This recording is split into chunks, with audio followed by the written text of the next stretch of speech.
जिंदगी न माई बिना हो खेला पूरा। दुनिया के सुख सब लागे अधूरा। जिंदगी न माई बिना हो खेला पूरा। सुख मिली नहीं रुपया कमाई के। सुख मिली नहीं रुपया कमाई के। जवन सुख बाटे अचरा में माई के। जवन सुख बाटे अचरा में माई के।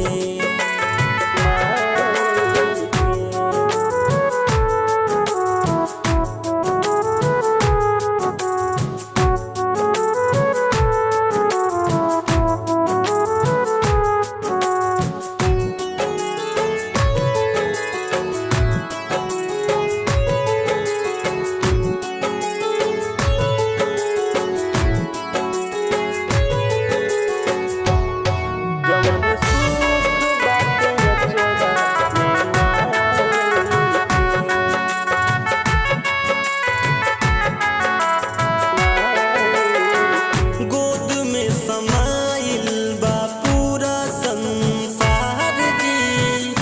माई से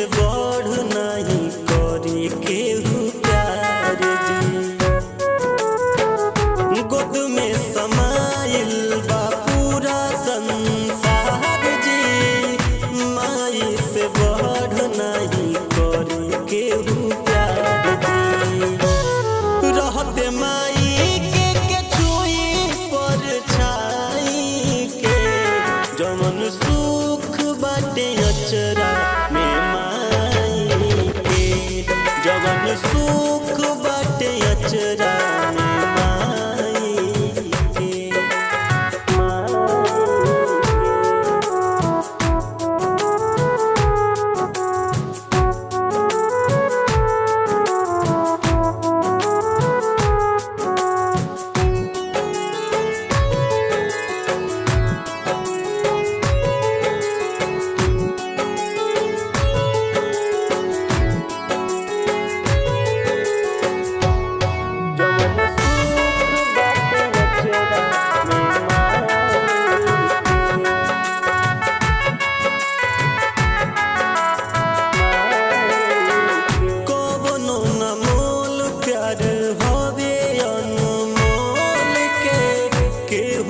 चुकावे पाई दूधवा के मोल के।